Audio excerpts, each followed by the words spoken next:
Amazon n'est pas le nouveau business en ligne à la mode. Et d'ailleurs, c'est presque l'inverse, c'est-à-dire que c'est un des modèles les plus anciens.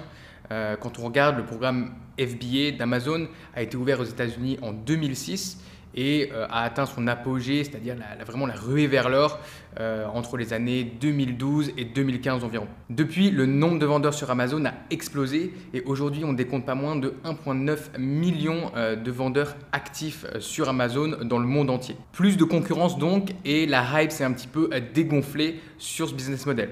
Et d'ailleurs, les gourous vantent aujourd'hui les mérites d'autres business models qui sont plus faciles, qui sont plus passifs et qui vous proposent soi-disant plus d'opportunités. Alors la question que vous posez peut-être aujourd'hui, et c'est une question totalement légitime à avoir avant de se lancer, est-ce que c'est trop tard en 2021 pour se lancer sur Amazon FBA? Est-ce que vous avez raté l'opportunité? C'est exactement ce qu'on va voir dans cette vidéo. Alors d'abord, j'aimerais qu'on regarde un petit peu les principes fondamentaux de ce business model. Amazon FBA, c'est du e-commerce. Voilà, ça c'est la base de la base. Et le e-commerce, dans les quelques dernières années, a tout simplement explosé. Donc pour vous donner quelques chiffres, en France, le e-commerce a dépassé la barre des 103 milliards d'euros dépensés en 2019, ce qui était une augmentation de un petit peu plus de 11% par rapport à 2018. Et ça, c'était les chiffres avant Covid. Et quand on regarde les ventes d'Amazon, on voit qu'elles sont passées de 280 milliards en 2019 à 386 milliards en 2020. Et ça représente une augmentation de 38% en un an seulement. C'est absolument gigantesque. Et pour finir avec les statistiques, on peut voir qu'entre 2017 et 2020, le chiffre d'affaires d'Amazon a doublé, ce qui est absolument démentiel. Donc bon, ici, je vous apprendrai de nouveau, mais c'est quand même bien de poser les bases, c'est-à-dire que le e-commerce est en pleine croissance et quand vous rentrez sur un business model comme Amazon FBA, vous profitez de cette croissance. Vous rentrez vraiment dans un secteur qui, on va dire, est très porteur. Et ce qu'il faut aussi garder en tête, c'est ce que j'appelle l'effet Covid sur le e-commerce, sur du coup Amazon FBA. Les experts estiment que la crise sanitaire qu'on est en train de vivre en ce moment aurait fait gagner environ 5 ans au secteur du e-commerce globalement, donc c'est quand même assez énorme. Donc évidemment, quand on regarde les chiffres de 2020, on a un effet court terme du Covid, c'est-à-dire que les magasins, les grandes surfaces étant fermés, où il y a des restrictions sanitaires, l'effet se répercute sur les ventes en ligne qui explosent. Les gens évidemment commandent plus depuis chez eux. Donc ça, c'est assez logique et ça se traduit par des chiffres, c'est-à-dire qu'aux États-Unis, le e-commerce a fait plus 44% en 2020 par rapport à 2019. Donc voilà, ça montre un petit peu l'impact qu'a eu Covid sur ces chiffres qui auraient été sans doute en augmentation, mais peut-être bien moins que ces 44%. Et si on regarde en France, on voit que les ventes de produits physiques ont fait un bond de 32% en 2020 pour atteindre un total record de 62,8 milliards d'euros. Donc c'est absolument gigantesque et ça c'est vraiment attribuable au Covid. Donc ok, les ventes ont explosé en 2020, en partie grâce ou à cause de Covid. Et voilà, ça justifie par le fait qu'il y a eu des confinements à répétition, des restrictions sanitaires, etc.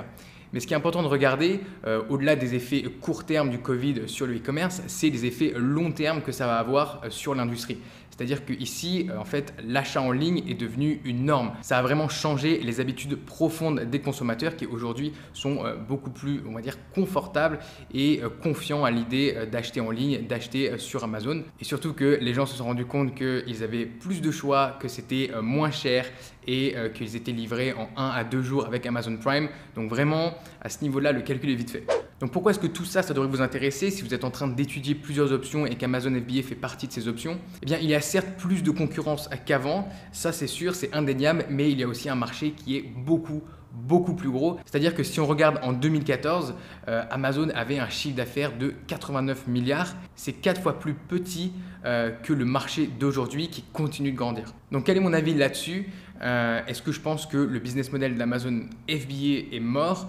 Loin de là. Je pense que c'est un business model qui a simplement évolué. C'est-à-dire qu'aujourd'hui, et j'en parle souvent dans mes vidéos sur YouTube, c'est plus possible d'être un amateur, c'est plus possible de rentrer sur Amazon comme pendant la période des années folles de la ruée vers l'or et de simplement trouver un produit, aller acheter quelques unités en Chine, mettre sa marque dessus, un coller un logo sur la boîte et puis c'est parti, on faisait des ventes à gogo et on pouvait faire des chiffres d'affaires et des profits vraiment très intéressants, voire indécents. Voilà, cette période est bel et bien finie depuis longtemps d'ailleurs, elle est derrière nous depuis longtemps. Je ne l'ai pas connue, je me suis lancé bien après cette fameuse ruée vers l'or.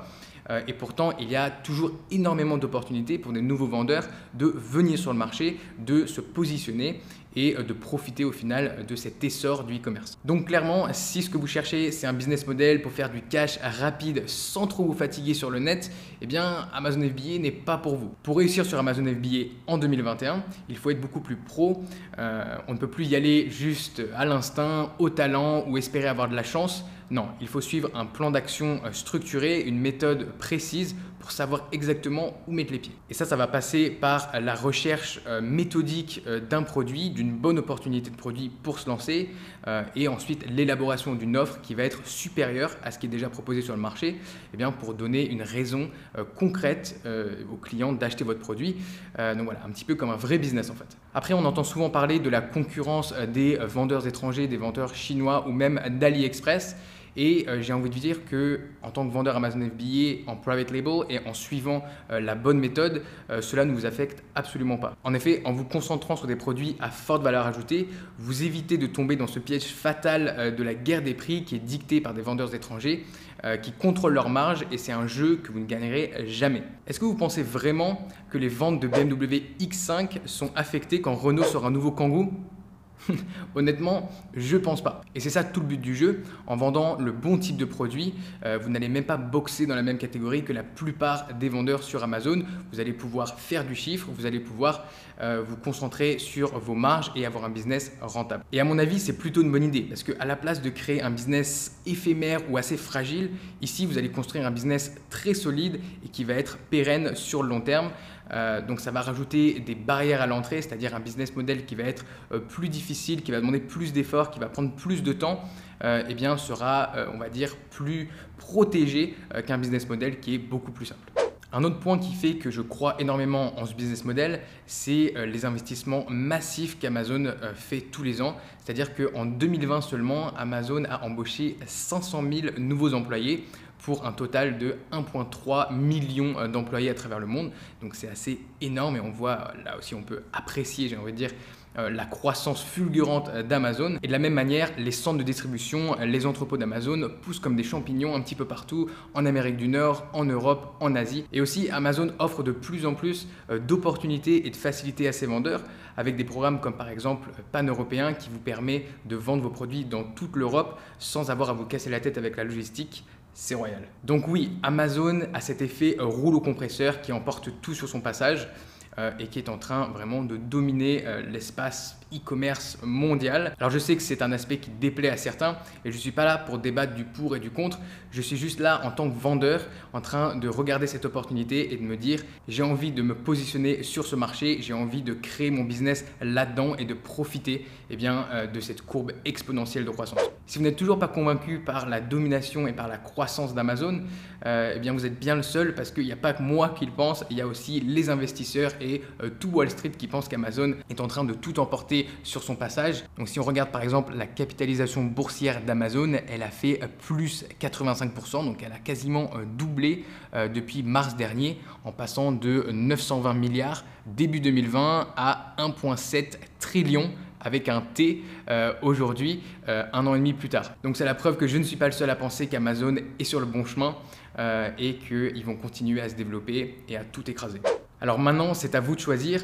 Je pense que si vous voulez vous lancer sur le net, si vous voulez créer un business en ligne en 2021, Amazon et le programme Amazon FBA est une excellente option. Ici, je ne vous dis pas de surfer la vague du e-commerce, mais bien de profiter de ce raz-de-marée et de vous positionner le plus rapidement possible. Si vous avez envie d'en apprendre plus sur ce business model, d'aller un peu plus en profondeur et que vous voulez suivre une méthode étape par étape structurée pour lancer votre business, je vous laisse consulter la page de ma nouvelle formation FBA Accélérateur.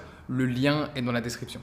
J'espère que vous avez apprécié cette vidéo, j'espère que j'ai répondu à vos questions et à vos doutes quant au business model Amazon FBA. N'oubliez pas de vous abonner à la chaîne pour plus de vidéos et de contenu gratuit sur l'univers d'Amazon FBA, de mettre un gros pouce bleu aussi pour l'algorithme de YouTube et n'hésitez pas à mettre des commentaires en dessous de la vidéo si vous avez une question. Je lis et je réponds à tous les commentaires. À très vite dans une prochaine vidéo.